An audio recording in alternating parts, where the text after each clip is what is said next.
It's Randy Martin from Trilogy Event Design. Some of you may also know me from the Boucher Bridal event, where I speak live on Sundays during the non-wedding planning season. So since the bridal shows are done for the season and we won't be back to that until September, I decided that I'm going to continue the trend of the 2 o'clock on Sunday afternoons live with Randy to answer questions that you have about planning your wedding. So for those of you who are not familiar with me, I am the Chief Event Planner at Trilogy Event Design. Hi, Orion. Thanks for joining. Hopefully more people are going to join. I'm going to give shout outs as I see you, and when you type in your questions, I'll answer them. But just a little bit about me. Like I was saying, I'm the Chief Event Planner at Trilogy Event Design. I have been planning weddings professionally for 11 years. I'm also the president of the Philadelphia chapter of Wish Upon a Wedding, which is an amazing organization that grants wedding wishes to people who are dealing with terminal illnesses, life-altering circumstances, serious conditions, and things like that. So just a quick shout out for Wish Upon a Wedding. If you want to learn more about what our organization does and what we're about, you can visit wishuponawedding.org. It is a national organization, so even if you're not in the Philadelphia area, there is probably a chapter near you that can assist, or someone that you know that could benefit from the services that we offer. So in planning weddings, I have met with many couples who have tons of questions, because if you've never planned a wedding, you really don't know what you don't know, right? So basically, there are questions that you might have that you're having trouble finding the answer for, and that's what we're here today to kind of help you through those things that you might be stuck on. I'm going to give you just a little disclaimer real quick. It is very cold in my office today, so I'm going to be sipping some tea, but it's not because I'm sharing gossip, okay? So it's not a Wendy Williams thing when I put my cup up to my mouth. It's just that I'm very cold and I don't want to lose my voice. Okay, so let's chat a little bit about some things that some of you just may not know. Like, what does a wedding planner do? Why should you even consider hiring a wedding planner? My grandmom said she could take care of this for me. That's not necessarily going to be what she wants to do on the day of your wedding. So basically, a wedding planner can do a number of things for you, and many professional wedding planners have different levels of service that they can offer for you. So one thing that we can do is to help you find your venue and the professionals that you need to hire to work with you on your wedding day. Now that may sound simple, but it really isn't. So you may have a specific style that you want your wedding to be, or you may have a quirky personality. So you need to have photographer, DJ, or band, or a venue or a florist that kind of will exemplify and really work well with those quirkinesses, or your unique personality. Your wedding should be about you and your groom, or your bride, whoever I'm speaking to right now. But the wedding should be about you as a couple. So you want to make sure that you're hiring professionals who will be able to kind of bring out the best of what makes you unique as a couple, and that your guests will be like, oh my gosh, this is so them. That's the type of wedding that you want to have. You don't want to have a cookie cutter wedding that the venue you choose is always hosting. You don't want your wedding to look like the last 5 weddings that they did there. You want it to be something that is personal, unique, and all about you. So hiring a professional wedding planner will help you find those people and those products and services that are going to help you to get to where you want to be. I'm just going to take a pause real quick because I'm seeing that some more people are starting to watch, and I want you to know that this is an interactive question and answer. I'm just talking until somebody asks me a question, and I'll stop talking to answer your question. So please type your questions in. I'm looking, I'm watching, I'm paying attention. So please do that. But in the meantime, I'm going to keep talking about some things that I know most of you will want to know about. So again, a wedding planner can offer full service where they will do everything for you and you basically just show up on the wedding day and have the wedding of your dreams. Most people don't want to do that though. Like the wedding day is the only time, hopefully, in your life that you're actually going to be hosting a wedding. So some people would prefer to have some part of planning it. So you can hire a wedding planner to do partial service. And what that is that you can plan the things that you want to do, the things that you think would be fun to do, and then the things that you don't want to do, that you don't think are going to be any fun, let the wedding planner do those things. So that's how you can hire somebody for partial service. Partial service would also mean that they're helping you, again, with the venue search, the vendor search, referrals, and things like that. And then there is the wedding day management service. So a lot of people call that day of wedding coordinating. And I have to be honest, you're not going to find any wedding planner anywhere that can show up on the day of your wedding and know what they're supposed to do. They have to start working with you further ahead in advance. So for Trilogy Event Design, our day of wedding coordinating service is actually called Wedding Day Management Services, and it starts 30 days before your wedding. So you get a full month of wedding coordinating, planning services. So we would start out just by kind of meeting with you and finding out who you've already hired, where you're working with them, and gather your contracts. Talk to those people who you have hired to find out if anything has changed since they wrote the contract with you. We will work on an itinerary. We'll basically be the team leader for your team of professionals that you've hired, and we will make sure that everything goes according to your plan. So thank you for coming back. I'm so sorry that we had a little bit of an interruption. There was a pause and I don't know what happened, but I'm here and I hope everybody else is coming back too. Again, this is an interactive question and answer period, and I want you to please ask me your questions so that I can answer your questions instead of just talking about what I think you might want to hear. So we were talking about what does a wedding planner do. I mentioned that there are full services, partial services, and wedding day management services. So a wedding planner can pretty much provide you with some guidance towards planning the wedding yourself and then coordinating it in the last 30 days for you, or partial service being that you do the things that you want to do, that you think would be fun to do because you're planning your wedding, the things that you can do with your mom, with your wedding party. You and your fiance can go and taste food and, go to showcases for entertainment and things that you really think are fun. And then your wedding planner can cover the things that you would prefer not to have to be bothered with. There are also some things that you might need some help with where your wedding planner can keep you on schedule, can help you follow the task of, not feeling too overwhelmed because you have a 2-page spread of a to-do list of things that you need to work on. Give you bite-sized chunks of things that you can work on from month to month, and then it doesn't seem as overwhelming and, you're doing 15 things plus working a job or going to school and taking care of your family and all the other things that you do when you're not planning your wedding. So trust me when I tell you planning a wedding is a full-time job, and if you already have a full-time job, there's not very much more time for you to be able to do all these things. So it helps if you have a wedding planner on your team who is helping you to manage those tasks and give you a timeline and deadlines and things to kind of hold you accountable for finishing them, but not making you feel like you have too much on your plate. As I mentioned before, your wedding planner would be your team leader for your other hired professionals. So they would coordinate with all of those professionals, talk to them about when they're going to be doing what, So for example, what time is the photographer arriving? Is the photographer going to be there at the time that your hair and makeup is being done?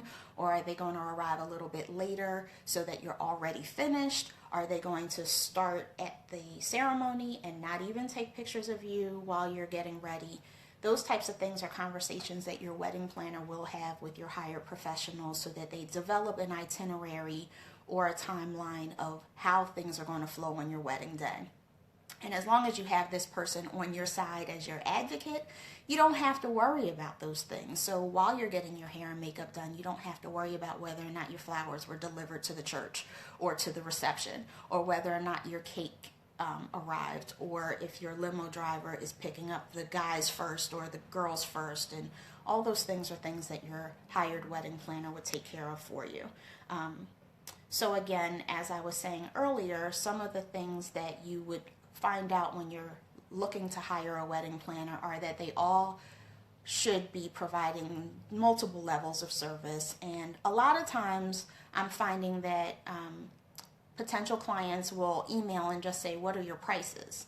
Well, that's not really a fair question, because we need to know what it is that you need. You shouldn't actually hire anybody that's just going to throw a price out to you, and it could be for services that you don't actually need. So I strongly recommend that whether it's a wedding planner, a photographer, a florist, or whomever you're hiring for your wedding, you actually sit down and have a conversation with them so that you tell them exactly what it is that you need from them, or they ask you the right questions to find out what types of services or products you need from them before they quote you a price. So for example, you can't call a florist and just say, how much does it cost for 10 centerpieces?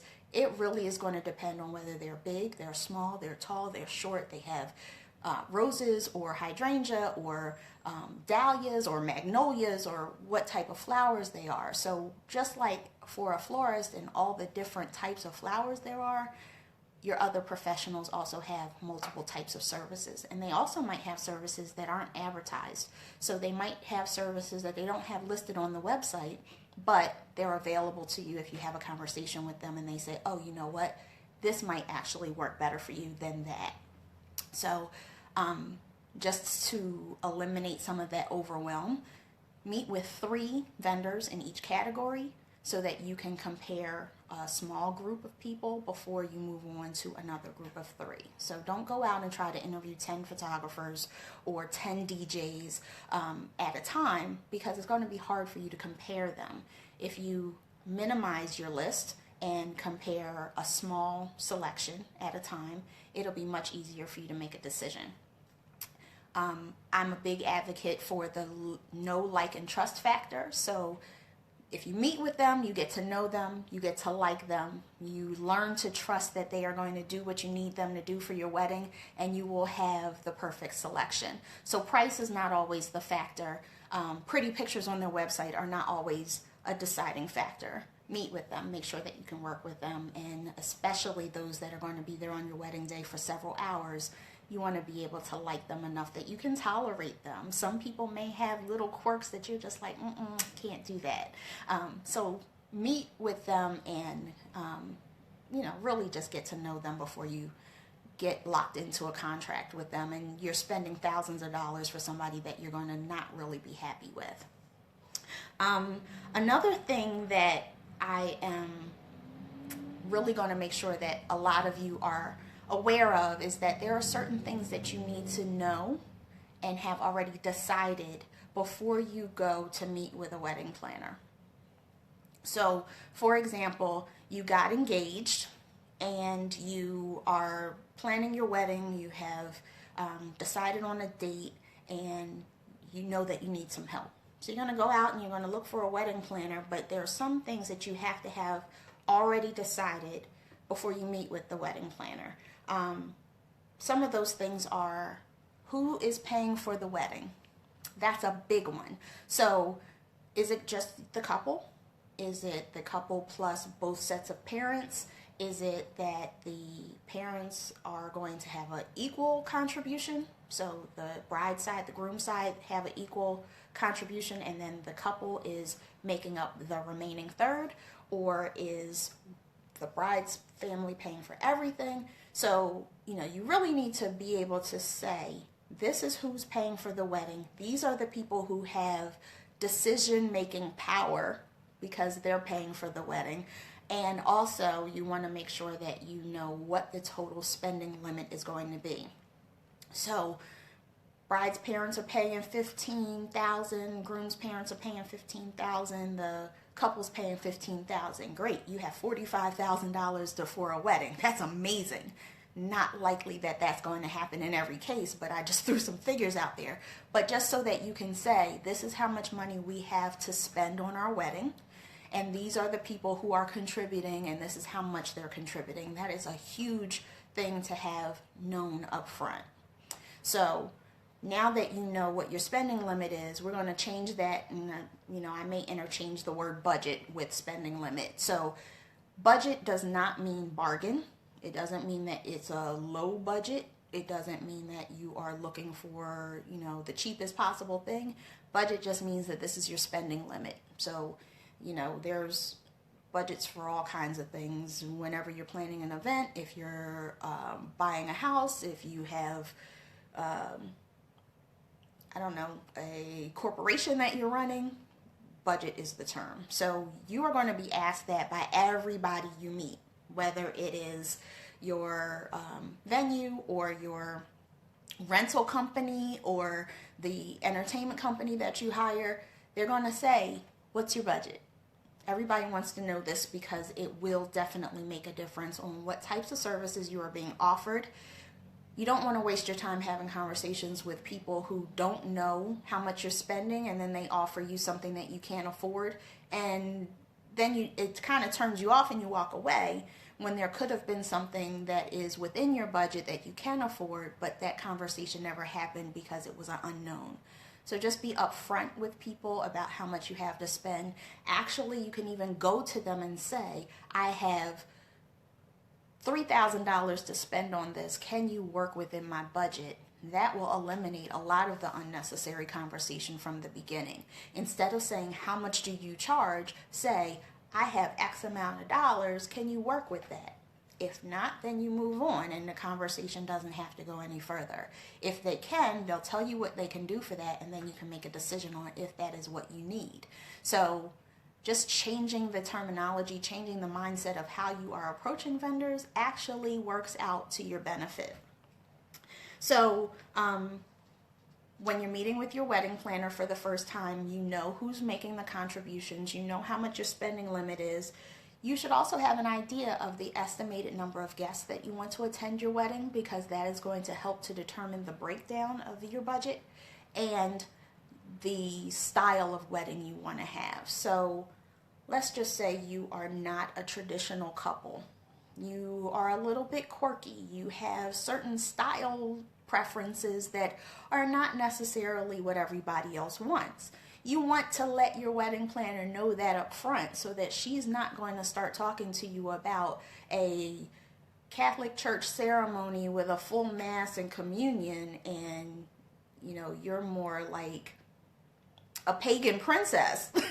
I mean, that might be severe, but you want to make sure that your wedding planner understands who you are and what your style is. And when you close your eyes and imagine what your wedding looks like, you need to be able to tell people that.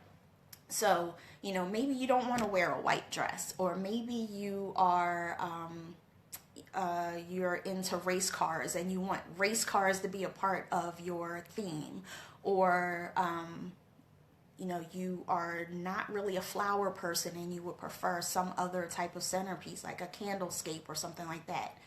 These are the types of things that you need to communicate to your wedding planner at the very first meeting. So you need to have made these decisions ahead of time and then present them when you go. It will just make things a lot simpler for you. You don't get frustrated that the people just don't get you, or, you're not meeting with the people that would be the best fit for you. Some other things that actually come up in conversations are that the venue already has a coordinator, so they don't really need you, or need me, So a wedding planner and a venue coordinator are not the same. And I will say that a lot of other professions also say that they have a wedding coordinator. It really is that they have somebody hired that handles the intake of clients who are hiring them for weddings, not that they have a wedding coordinator. So I do want to just go over some of the differences real quick. First, let me just say I have nothing against venue coordinators. They are super helpful and they do know what they're doing. For the most part, they are very well versed in weddings. However, they work for the venue. So their first priority is the best interest of the venue. They want to make sure that the food is served on time, that the bar is stocked properly, that the people who are coming in there, like the hired professionals, the DJ, the band, the people who are delivering services, are not damaging the property. Those are the things that are their primary concern. They will stick to a timeline because they want to make sure that the food is served hot and it tastes good for your guests. It hasn't been sitting under a warmer drying out because things are running behind schedule. So these are the things that are their top priority, where a wedding planner is somebody that you hand selected and you hired and now they are working for you. Big difference. So your wedding planner that you hired is going to be there for you probably from the time that you're getting ready, before you arrive at the venue, all the way through to the end of your reception, and they will stay there after the last guest has left to make sure that things are following your preferences and that they're looking out for your best interest. So the venue can't come back to you later and say, you left something dirty or you left something damaged or you forgot to pay somebody.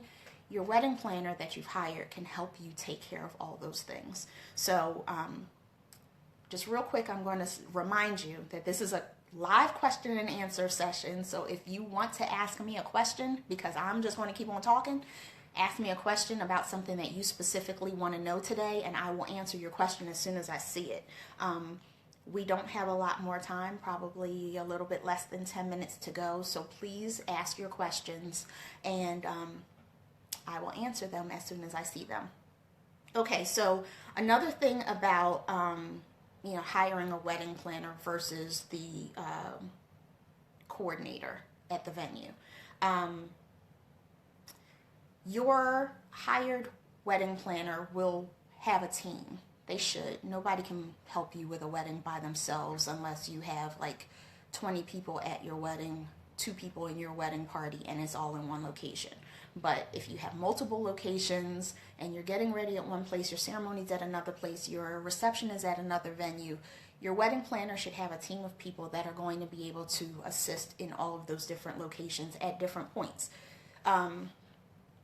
Your venue coordinator is not going to be helping you with your ceremony or helping to run the ceremony or even making sure that it starts on time if it's not at their location. So that's something to think about. Like, if you have multiple locations, do you want to have multiple people handling different parts of that, or would you rather hire one wedding planner who is going to help from all the different transitions of locations? That's huge, because there's some things that do need to follow a certain flow, and you need one person to be your point of contact for that.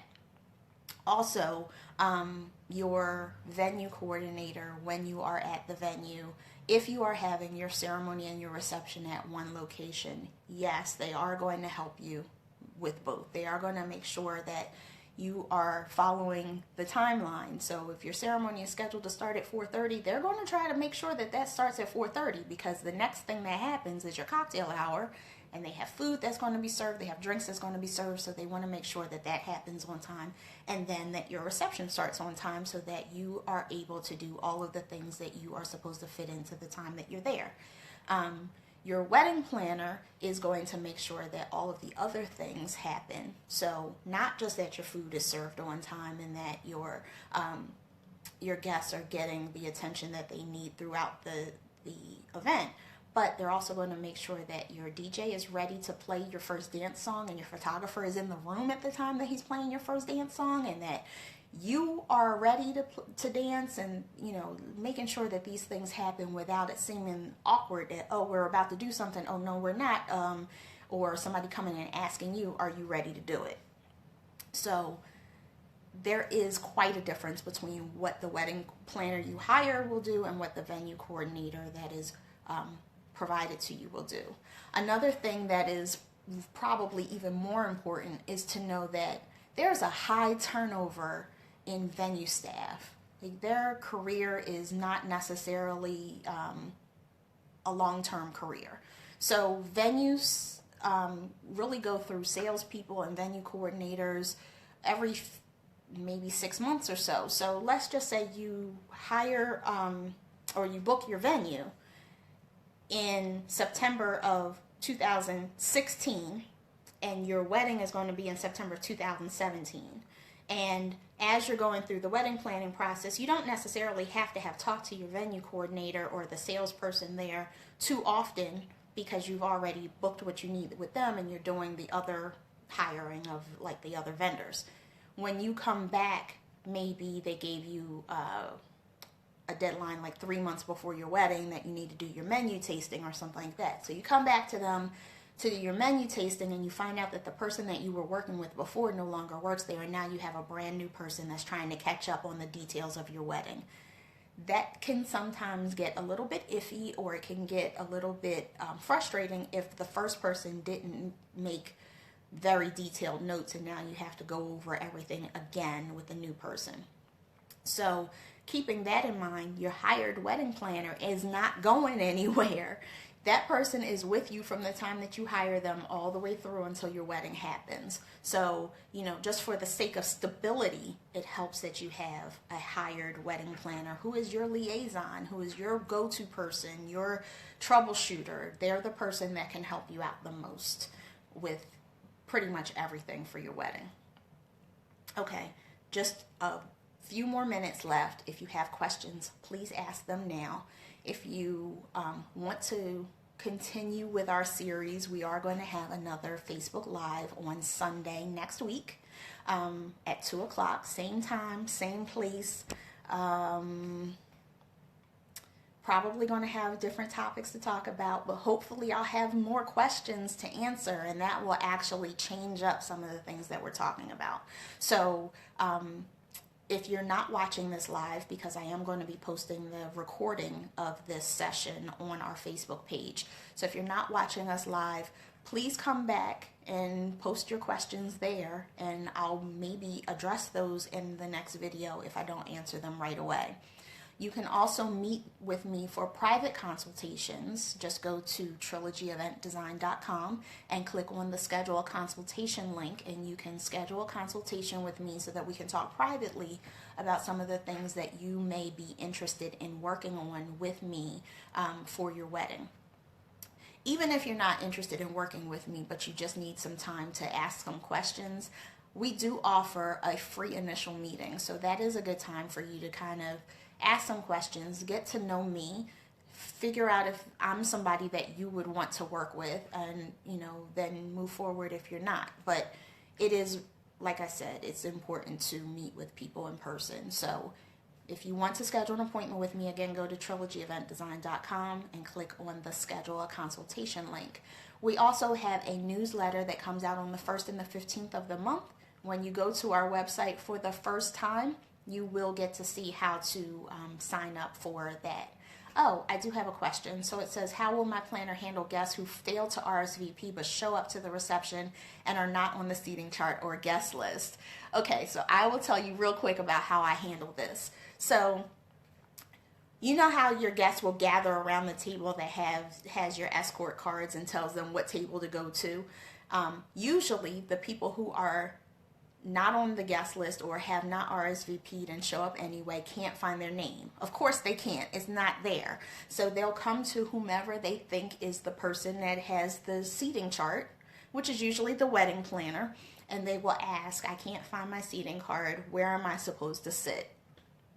So the way that I handle this, and this is just the way that I handle it, not necessarily the way that everybody else would, but I ask them to just stand to the side for a moment, and usually stand right next to me so that I can see when everybody has been seated if there's any seats available for them. And then I will tell them, either yes, there are 2 seats available, or however many we need for this number of people who are standing next to me, and they're available at table, whatever. And I will let them take that seat because you have already paid for that chair. You've paid for that seat. You've paid for the meal that's going to be reserved for those people. So if somebody doesn't come who was supposed to be seated, you're already paying for them, so we'll let that guest sit down in that seat. However, if there's no seats available, your venue is going to charge you for every extra chair that they have to bring out, an extra meal that they have to serve.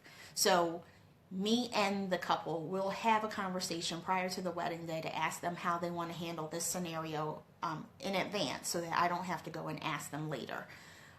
Usually, if they will give an allowance of maybe 2 people, then fine. If there's too many people that have not RSVP'd and show up in order for that to be handled, I will ask that person to leave, but I'll ask them nicely. I will tell them they were not included in the guest list because they didn't RSVP, and unfortunately we don't have any more seats for them.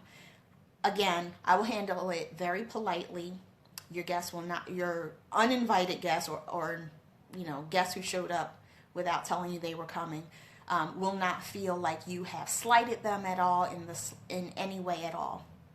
I'm very diplomatic when I handle things like that, but your guests will feel like they were treated with respect. So again, having a wedding planner that knows how to handle these things and is your liaison. So not only am I making sure that you are being taken care of by the people that you hired, but I'm also making sure that your guests feel like they have been welcomed, they've been respected. I will be maintaining your relationships with these people so that they don't feel like you allowed somebody to be rude or something like that to them. So I think that was the only question that I had from my audience. I'm sorry if I'm missing anything because of delays, but I appreciate your time today. I hope that you will come back again. Thank you, Orion, for asking questions. I do appreciate that you were typing them in as we were talking. And I really, really would want to see everybody again next week. So next Sunday, 2 p.m., right here again, I will be answering your questions. Enjoy the holiday weekend. I hope that you are having lots of yummy, delicious barbecue. And I'm about to try to get out myself. So have a good weekend, and I'll see you soon. Bye.